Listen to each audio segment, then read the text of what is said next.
Hey guys, on this episode of EdTech, I'm going to be joined by Ernie Bailey, Scott Tyner, and Rob Brasbury. We're going to be talking about occupancy sensors, gathering metrics, and all this and more on EdTech. The network for the AV industry. What are you listening to? This is AV. This is AVNation. This is AVNation. This is EdTech, episode 80, IoT Sleepers. Support for AVNation is brought to you by Sure. Sound extraordinary. This is EdTech, the Higher Ed monthly podcast. I'm your host, Bill O'Donnell. And this month, as always, I'm joined by Ernie Bailey. How are you, sir? How are you doing? Good. Mr. Scott Tyner. Hey, Bill. Hey. Glad to be here. Yay. And as always, Mr. Rob Brasbury. If you notice, Rob is doing the total life of the tech manager, in which he's also doing the podcast and also supervising a tech summit here. Yeah, I don't know. Yeah. Let's see if we can. You've even got some see in the background here. Sennheiser. There's yeah. So we got a whole bunch. Yeah. There's a whole bunch of. And I'll make everybody dizzy right now, but we've got about 20, 30 vendors here. So we've got Sennheiser, Sony, Panasonic, Clear One, a whole bunch of people here. Some integrators showing off some wares. So we're just getting set up, getting ready to start in about a half hour. So if I pop off on you, don't be surprised. But no, it's fine. We'll stick with the conversation. Yep. So one of the articles that we brought up is this comes to us from Commercial Integrator. And it said some of the best commercial IoT devices on the market today. Now, if you go through, there is a whole litany of them. There's some stuff that varies on security. There was actually a transparent display from Planar, which I looked and went, cool. And then back of me is looking, going, that's very cool. I also know our students would use that to write certain unfathomable language on. But anyway. One of the things that I think got missed on here is, and it's really more for the sake of a classroom manager or technology management, Crestron's actually releasing it on December 1st. So when this comes out, I think it'll actually be a little bit of a sleeper, but I think it'll be pretty cool, is they actually are putting out a power over Ethernet occupancy sensor.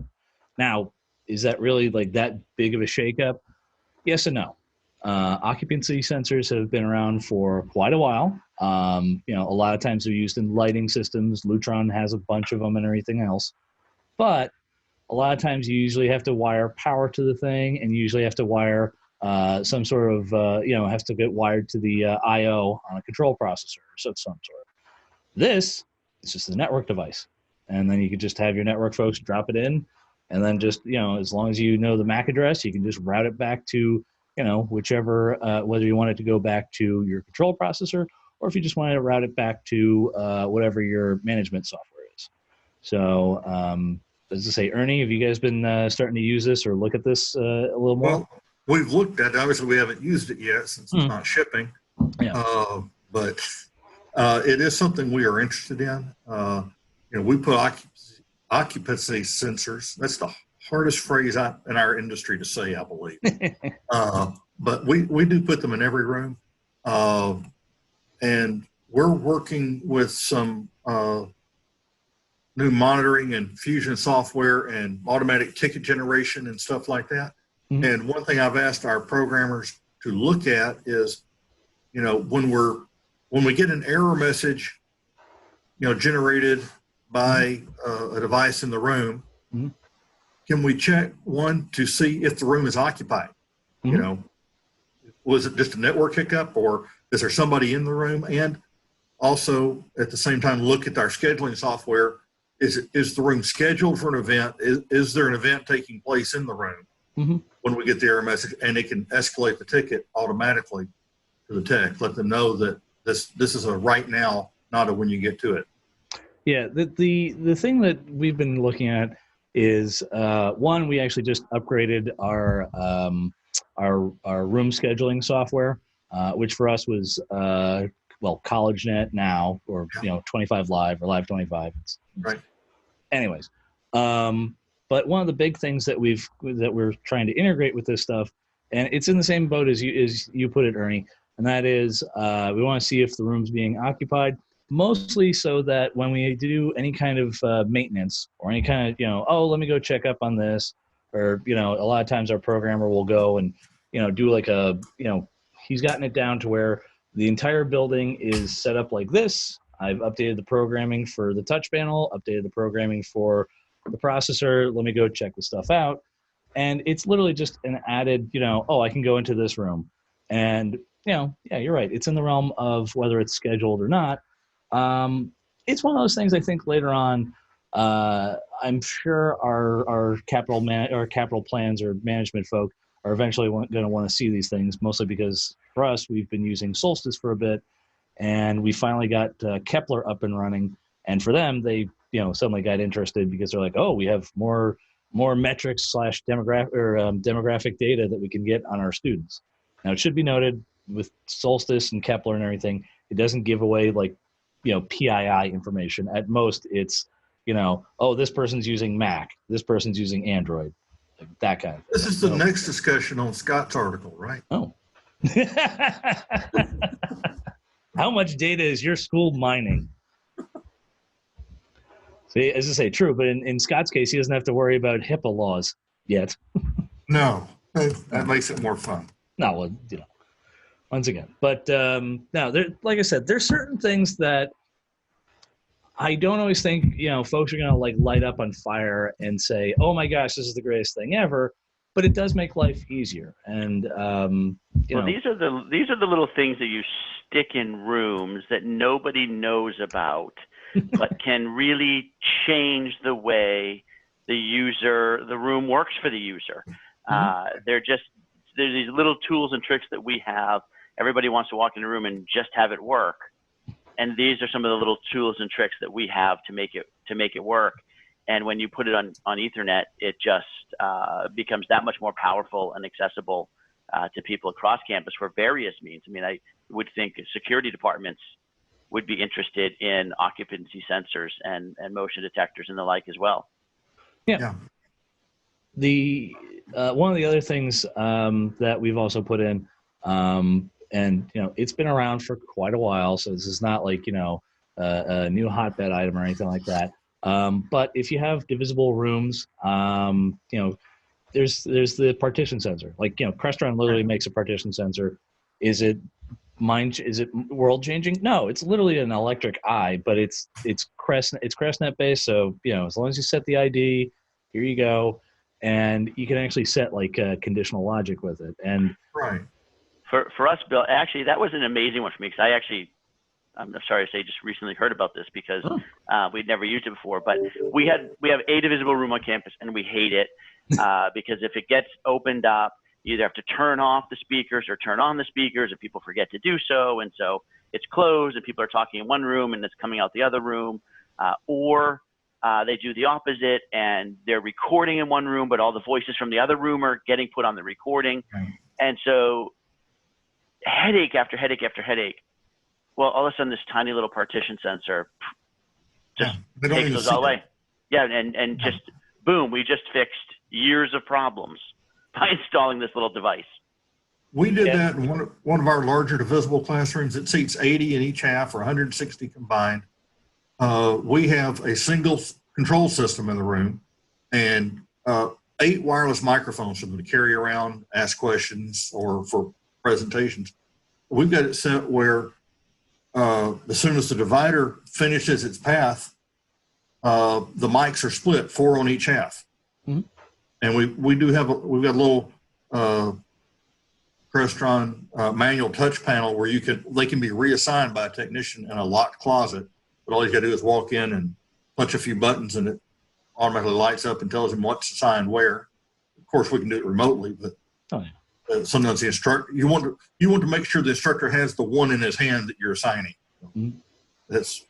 Can't always do that remotely unless he holds up to the camera. You read the number off of it. We've done that. But yeah, those partition sensors are wonderful.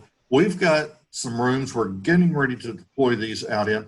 I've got one large lab. It's both It's interesting. It can be a biology lab, damp lab, or it can be a computer lab with built-in computers in it. So we keep spare keyboards around in case you get formaldehyde or something in them. But the room has 8 movable walls, so it can be configured in multiple ways. So we're going to I'm put sorry, sensors Ernie. on That's all of awful. those. Well, that's where you end up getting that's one of the few times where a CrestNet block still comes in handy. yes. Good old block. Oh, I couldn't stand 8 different ways. I hate a room that divides in 2. So good. Yeah, Bravo to you. If it was up to me, there would be no movable walls. Oh, but okay, guys. So this is my big year project, and that is we have our big ballrooms, and it is a 3-way divisible room, which is like, okay, that doesn't seem so bad until you then look at the floor boxes, and there are 8 floor boxes in this room, and there's I'm trying to remember 3, and then 2. And I look at it and I'm like, why? And the folks all said, oh yeah, no, we still want to use all the floor boxes and everything. And initially we were looking going, yeah, we're going to use NVX. And it turns out that Crestron's still working on the wall plate conundrum of that one. But yeah, that's one of those ones where we're definitely going to be putting in a couple of partition sensors, a couple of occupancy sensors, and yeah, they also suddenly said, "Oh, we want to still have wireless touch panels," and we just looked and we're like, "We're going to give you an iPad." I was like, I'm done baking my brain these days. However, due to the floor box issues and everything, we are still going to go with just traditional DM with it. Not knocking it or anything like that. However, just recently we've kind of started playing around with the NVX tech and everything. And Scott or Rob, if either of you guys, I know Ernie's played around with this a little bit. Have you guys gotten a chance to play around with the NVX stuff yet? No, I haven't had an opportunity to. So I guess I have to come up with your way then. Oh yeah, as I say, in my case, it's literally here. We're gonna start doing this because we got a new building, and here all we have to do now is just network drops. Yeah, we're exploring it because we're putting in a new building in summer 21, but we don't have any of it on campus yet. Now, Ernie, actually, I do have a question about this because literally yesterday we got our first NVX system up, and already I'm feeling like it's a boulder to kill an ant with. But it's 2 of the one's an NVX 350 and then a 352 at the podium and everything. So literally, if you look at this unit, it has I believe it's a 2 HDMI input and 1 HDMI output, along with obviously the network output and everything. But it also has a Dante network connection. So so we also end up in this room. It's essentially like our college boardroom. And so, our CIO was like, oh, we want everything on the network. And I kind of went, okay. And so we went and got a Shure digital discussion unit and linked that up via a Dante adapter and everything. And then we put all the equipment in the data center for this building. And I won't lie, having all that accessible via the network is actually pretty nice. Yes. Especially because we're using BSS, and even their BlueLink equipment. If it's the DSP with the BlueLink built in, or sorry, the Dante built in, it's 32 channels. If you get the bridge, it has 64, which was kind of funny when you find out that Dante itself can do what I think it's like at least 128. 128. Yeah, and part of me was going, oh, I want the 128. Then it dawned on me, I'm going, why would I need 128? Yeah, because you can. Yeah, it's true. It is because you can, but at the same time, it's like, oh, well, I want the full thing. It's like, and funny enough, our programmer and I were talking on the drive back from the building, and he went, we're really gonna have to figure out how to segment this a little bit better. I'm like, why? Just label everything properly. He looked at me and goes, Phil, I was like, do you really want to have, our broadcast guys be able to route the stuff that's in the boardroom to the recording rig? And I'm like, yeah, that's a good point. Oops. But no, the thing actually I did want to ask you, Ernie, was have you guys gotten like the director unit yet or anything, or not yet? We haven't. We haven't deployed it. Our issue is we're across so many different subnets with our system, and just all the coordination it's going to take to make it really work across the subnets seems to be an issue. We don't have enough of the NVX units to make that an issue yet, but we're going to get to that point. Looks like we're losing Rob for a minute. Once again, it's the life of the tech manager. He's that's right. Cats. But we would like to use the director, and it's one of those things, just getting it higher up the priority chain. And I think, if we deploy enough NVX, we'll get to that point. Yeah. Now, just to back up for folks who are unaware and everything, the NVX units themselves, there's the 350 series, so 351, 350, 352, all that fun stuff. Then there's the encoders and decoders, which they just encode or decode. The 350s, the 351s can do either or. We actually tested it out because our installer guy said, hey, we have a WebEx share unit here. Oh, we could switch this thing to be both the encoder and decoder. And we timed it out. It takes about 2 minutes for that thing to switch from being an encoder to a decoder. Thank you for doing that for us. We haven't gotten to that point yet. Yeah. So. And as someone who's both a tech manager and an installer, 2 minutes, that's an eternity. That's a lifetime, yeah. Yeah. Because we have folks who, if it doesn't switch within, literally 2 seconds, they're like, oh, the thing's busted. 2 minutes, they look at us and go and say, it's broken. Like, oh. That's not seamless. Yes. So to make things easier, as I say, it's kind of funny. In this room, we will have an NVX 350 at the projector because, we can set the scaling and everything else, although we've had this wonderful debate about do you really need – actually, you know what, guys? This is something I'll ask you. Do you guys prefer to put a scaler in, or do you like to – or is it just easier to kind of set more of a strict EDID table? Like literally this is the resolution of the projector. This is the only thing that's going to go into it. It depends. All right, Pat Brown. Can you control your output? If we have a scaled out, I'd rather have a scaled output on my, at the source end somehow, and then not put a scaler at each endpoint. Yeah. But there have been times we've had to. And NVX has made it really where it was more affordable to do that. And that we just rebuilt a room that had a couple of real nice 1080p 80-inch displays. Well, they needed a little bit bigger display.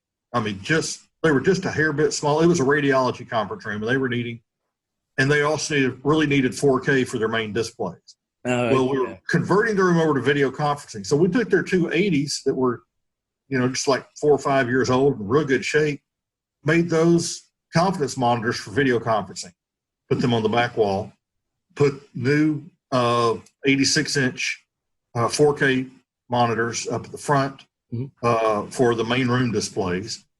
And they wanted to run 4K. Well, we had 1080p confidence monitors, and they didn't need to be, there's no need to have the confidence monitors 4K. By doing everything over NVX, it handled the scaling for us and allowed us to stay 4K all the way till it got to that point. So everything is 4K in the room. The big thing to note out of the NVX stuff, though, is the 350 series, or at least the 3.5 line, that can do the scaling. If you have just the D30, right. Yeah, that thing is just literally what you shoot out is what goes into it. It doesn't. That wasn't even available when we started designing this ramp. So It came out during the planning. We just ignored it. But the other thing too is that, and this is just one of those things we're looking at it, is that the building that we recently acquired had a video wall, and we were kind of talking it over, and some of our capital plans folks and the board of trustees folks looked and said, oh, that would be a big wow factor. And, our CIO looked at us and was like, how much is it going to cost? And I kind of looked and I'm like, and then it dawned on me, once we actually got the NVX stuff going, our programmer said, oh yeah, no, all you have to do is just literally say how many displays, what the resolution is for the displays, and boom, you can have yourself a video wall with 6 network drops, and obviously six NVX units, and there you go. Is that going to be everywhere? No, but it's reusing and repurposing, what's been in there. Anyway, no, it's just one of those things. Like I said, going forward, we're looking at this and kind of trying to slim down what we have and everything. Speaking of which, because we're coming up onto winter break and everything, I was kind of curious as to what everyone had as far as projects going. So, Ernie, you guys have anything fun in the pipeline, or?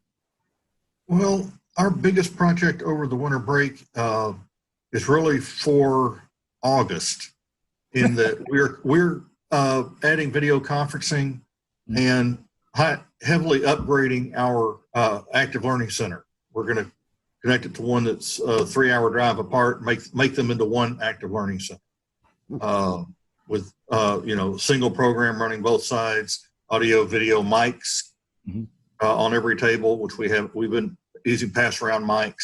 We've had one camera. We're going to put a camera for every table. There are 32 tables in the classroom. So we found some small, static cameras. They're, hang and forget, basically, no pan, tilt, zoom. Yeah. There's 6 people at each table in our active learning center, and we figure we can get 5.5 of them faces from a single shot, ceiling mounted camera.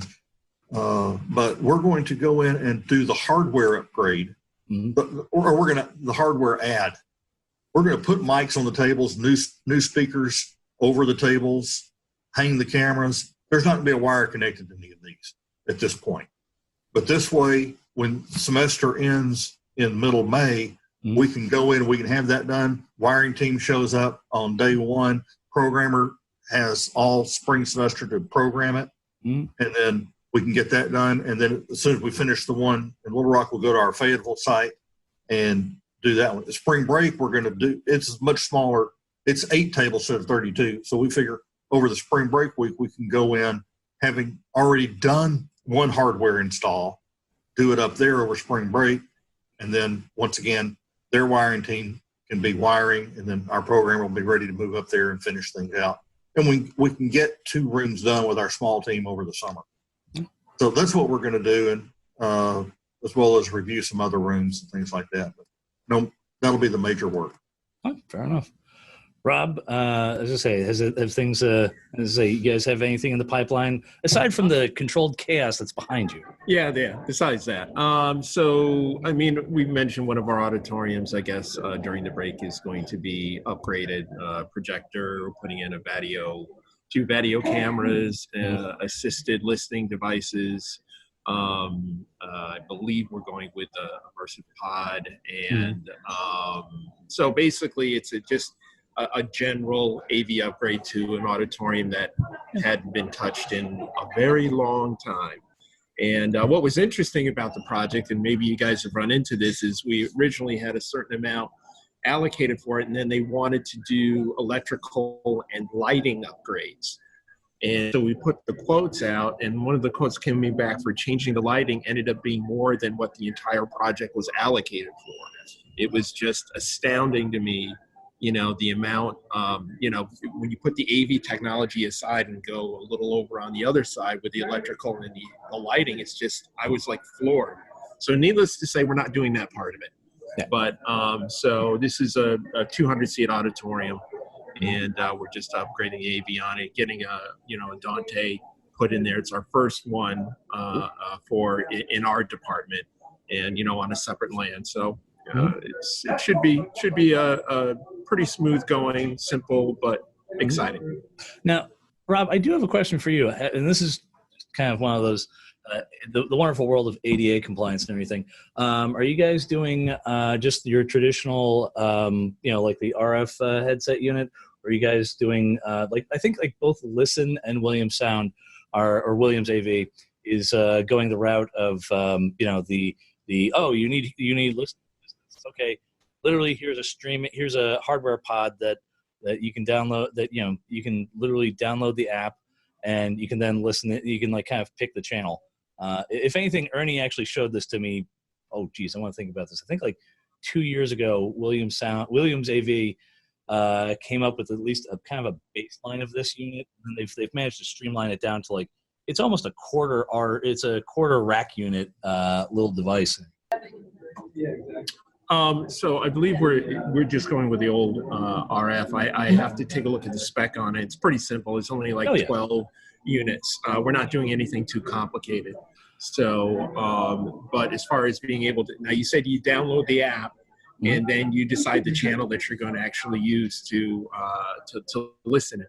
No, we're not yet. We're not going to that level yet. Yeah, we're keeping it real simple. No, that's fine. If anything, it's one of those things of down the line, we look at it and it's literally just an add-on that eventually, we tell folks here, we have 10 of the RF units and everything.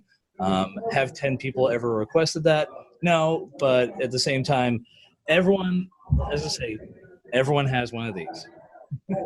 Now, Right. We've been looking at those from Listen right now. But the issue we're running into is, to be ADA compliant, you have to have receivers. And the only thing we found that will work as a receiver without, giving everyone a phone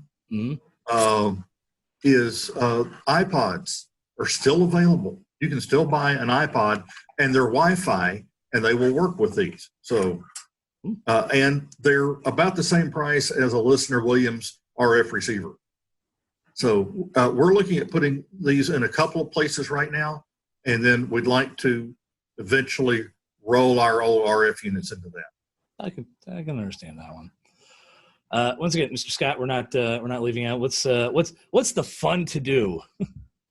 We actually are going to be taking it slightly easy over the next few weeks over break.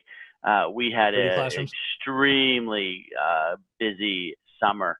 And so we're really just looking through what happened over the fall, getting into a few rooms and fixing some problems that were reoccurring, and just hoping to start the semester up with those things resolved. There are no big projects going on. Wow. Yeah.